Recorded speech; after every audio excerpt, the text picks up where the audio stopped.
rivalidade histórica entre Israel e Irã, que por algum tempo se manteve no campo das ameaças, das tensões diplomáticas e dos conflitos indiretos, escalou para confrontos diretos. Nos últimos dias, o mundo assistiu a ataques de ambos os lados, alimentando o temor de uma guerra de maiores proporções que pode envolver outros países da região e gerar impactos na economia global, segurança internacional e estabilidade política.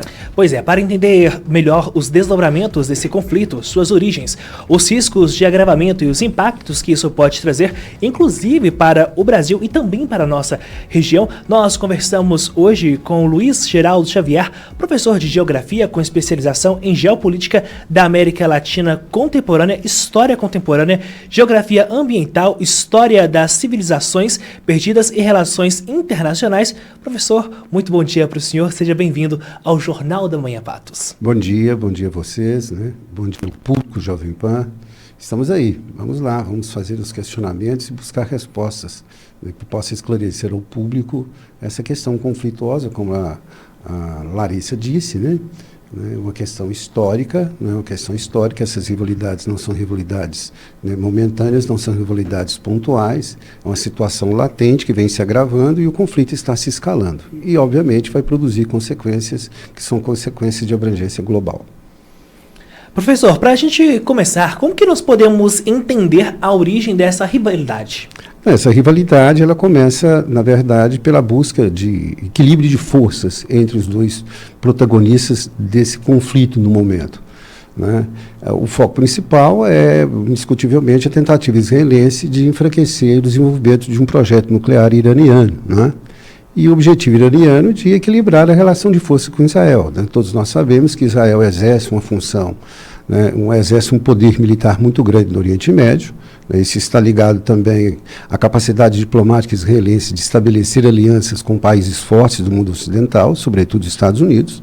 Os Estados Unidos e a sua diplomacia, historicamente falando, né, sobretudo no pós-Segunda Guerra Mundial, onde essas rivalidades de Israel com os países, né, árabes do Oriente Médio começou, é uma aliança histórica, uma aliança diplomaticamente muito bem consolidada, mas, na verdade, né, essa aliança, né, entre Estados Unidos e Israel, ela vem sendo contestada recorrentemente por países árabes na região, e após a Revolução Iraniana, né, em 1979, onde o Irã busca a consolidação de um modelo de Estado, de um modelo de sociedade diferente, muito fundamentado na questão teocrática, questão política, questão religiosa, o Irã tornou-se um protagonista importante nas relações geopolíticas do Oriente Médio, mas o Irã busca, né, politicamente, um equilíbrio de força, e para buscar um equilíbrio de forças, o Irã tem que desenvolver armas com capacidade de enfrentamento em relação a Israel.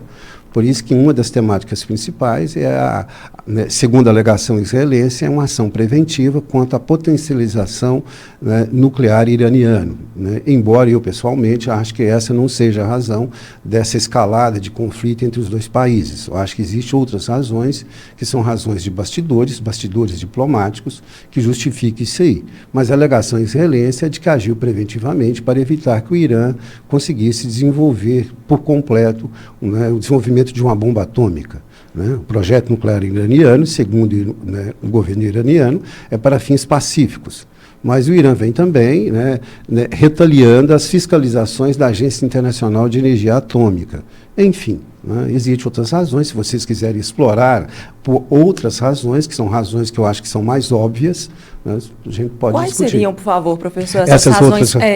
Um resumo, tem como você contar para a gente? Tem sim. Né? Está sendo negociado entre o governo americano e o governo iraniano um acordo em relação ao projeto nuclear iraniano. Né? As bases dessa negociação não favorecem Israel.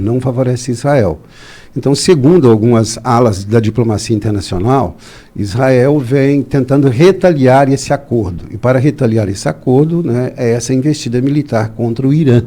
Né? Então, essa seria uma questão. Né? Israel não vê com bons olhos, nesse momento, a negociação de um acordo entre Estados Unidos e Irã em torno do projeto nuclear iraniano. Outro detalhe também, Larissa, importante de salientar, é a questão política interna israelense. Né? Netanyahu, ele não tem o apoio da população israelense em relação à questão em Gaza. 70% da população de Israel é contra a ação militar israelense em Gaza. Né? E ele quer desviar um pouco o foco dessas fortes críticas que existe à sua política em relação a Gaza. Né? Vai para o Irã. Então essas são as possibilidades, embora esteja ainda muito obscuro o porquê que Israel investiu contra o Irã. Mas essas são as 3 explicações mais cabíveis nesse momento. Professor, continue aqui com a gente que a gente vai aprofundar ainda mais nesse assunto. Agora são 7h50, a gente faz um rápido intervalo e na volta a gente continua falando sobre os conflitos, o contexto sobre esse confronto direto entre Israel e Irã. Voltamos já.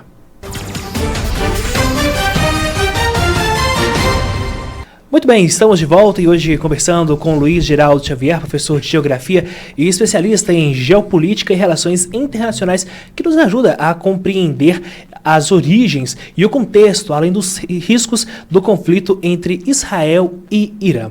Professor, olhando agora para a nossa realidade, de que maneira um agravamento desse conflito pode impactar diretamente o Brasil, a nossa América Latina? Eu diria que já está impactando, né? Já está impactando. Não podemos esquecer que essa região é uma região geoeconomicamente estratégica, sobretudo em relação à questão da altíssima concentração e participação no mercado global de commodities petrolíferos, né? O petróleo dessa região é o principal produto. Você tem ali na região do Golfo Pérsico, né, Arábia Saudita, Irã, Iraque, Kuwait, Emirados Árabes, que corresponde a 30% do escoamento da commodities petrolífera para o mercado mundial. E desde o primeiro momento, onde nós tivemos os primeiros episódios de ataques mútuos entre israelenses e iranianos, a commodities petrolífera subiu 8%.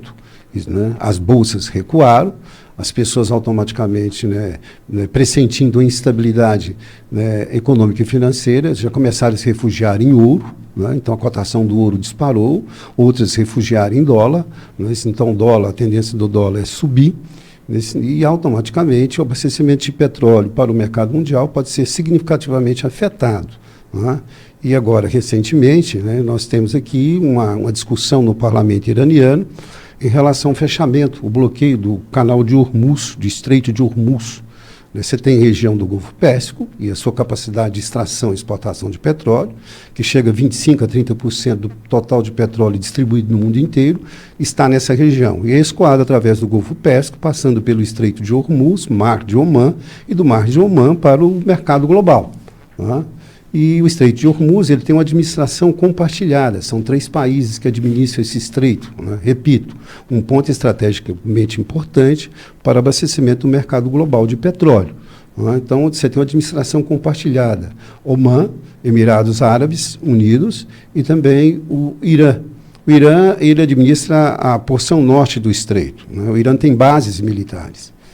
Então, um bom precedente para o Irã tentar impor uma ação diplomática mais contundente, sobretudo em relação às economias ocidentais, é bloquear essa parte do canal de Hormuz, do Estreito de Hormuz. Aí você teria uma pane energética global, porque você tem um desfalque de 30% do petróleo que abastece o mundo, você teria automaticamente uma sobrevalorização da commodities, e isso vai desencadear a sobrevalorização do custo das cadeias produtivas globais, e aí vem pique inflacionário. Vem pique inflacionário. Então, o que se prevê aí é uma instabilidade muito grande da economia global, caso realmente esse conflito se acie, ele cresça. Se vai impactar a economia mundial, vai impactar a economia brasileira. Nós já estamos com dificuldade de equilíbrio inflacionário na economia brasileira e aí você tem outra dificuldade sobre isso aí. Mas o impacto é o impacto na economia mundial, em razão da importância petrolífera dessa região para a economia global. Professor, e como que tudo isso atinge nós que estamos aqui no interior? Preço, porque você tem um pico inflacionário, inflação, indexação de custo produtivo, Então, você tem a sobrevalorização do petróleo, você tem, obviamente, a elevação do preço produtivo e que isso vai descarregar na ponta final. A ponta final é o consumidor. Então, os preços dos produtos vão variar e vão variar para cima, pressionado pelo índice inflacionário, que é uma tendência imediata, uma consequência imediata a essa questão, esse geopolítica no Oriente Médio, afetando, sobretudo, o preço da commodities petrolífera. Então, o preço aí, o pãozinho vai subir, não é isso, Qualquer mercadoria de consumo direto vai subir, caso realmente ocorra o agravamento desse conflito que vai afetar automaticamente o abastecimento do mercado global de petróleo. Professor, algumas autoridades brasileiras, como o prefeito da capital mineira, Álvaro Damião, estão em Israel e não retornaram, pois o espaço aéreo do país foi fechado. Isso pode acabar trazendo algum risco diplomático? Não, risco diplomático eu não vejo. Aliás, existe um atrito diplomático entre o Brasil e Israel já há algum tempo, né? A posição do governo brasileiro em relação à questão em Gaza é uma posição contrária à ação israelense. Então já existe essas escaramuças, esses desgastes diplomáticos entre a diplomacia brasileira e a diplomacia israelense. Eu realmente não sei qual que é o motivo de ter essa comitiva de prefeitos brasileiros. São pessoas que ocupam cargos importantes, né, na administração municipal. Né, eu não sei qual que é o motivo, se é uma visita oficial, se é extraoficial. Agora, de qualquer forma, eu acho que é extremamente desnecessário e deselegante homens públicos brasileiros visitarem um país que está condenado pela Corte Internacional de Justiça. Israel está condenado pela Corte Internacional de Justiça pela questão em Gaza, né? O genocídio, o crime contra a humanidade. Visitar um país que tem, né, duas das suas principais lideranças, que é o primeiro-ministro Netanyahu e o ministro da Defesa de Israel, com um decreto de ordem de prisão internacional. Né? Não vejo assim necessidade, não vejo também no sentido da questão da moral política o porquê visitar um país que tem esse tipo de condenação, né, decorrente de um cenário de agressão, de genocídio. São mais de 60 mil pessoas mortas em Gaza, 73% dos mortos em Gaza são crianças e mulheres. Né, um espaço exposto, né, a sua infraestrutura destruída, escolas foram destruídas, hospitais foram destruídos. Né, enfim, né, aquilo que mediaticamente está exposto a todo momento. Né, então, isso pode gerar automaticamente um perigo de vida para eles. Né, nas entrevistas que eles, né, postam pela internet, diz que estão em segurança, mas não podemos esquecer que é um país que está sendo alvejado, né, Israel está sendo atacado. Atrito diplomático eu não vejo, né, já existe esse atrito diplomático. Inclusive, existe uma pressão muito grande por parte de setores da política brasileira, da sociedade brasileira, para que o Brasil ele tenha uma ação mais contundente, né, na ação diplomática mais contundente em relação a Israel. Tá certo, professor. Muito obrigado pela participação do senhor. Para a gente poder fechar, desde já agradecendo mais uma vez pela participação do senhor, disponibilidade para estar aqui com a gente no Jornal da Manhã Patos. O que a gente pode esperar aí dos próximos dias? Por favor. Dos próximos dias, a gente espera que a diplomacia ela consiga ter uma interferência mais efetiva e evite que esse conflito ele escale ainda cada vez mais, porque, como nós debatemos aqui rapidamente, é um desdobramento muito favorável, não é apenas para Irã, para Israel, para o Oriente Médio, mas para o mundo inteiro. Tá certo, professor. Muito obrigado mais uma vez pela participação do senhor.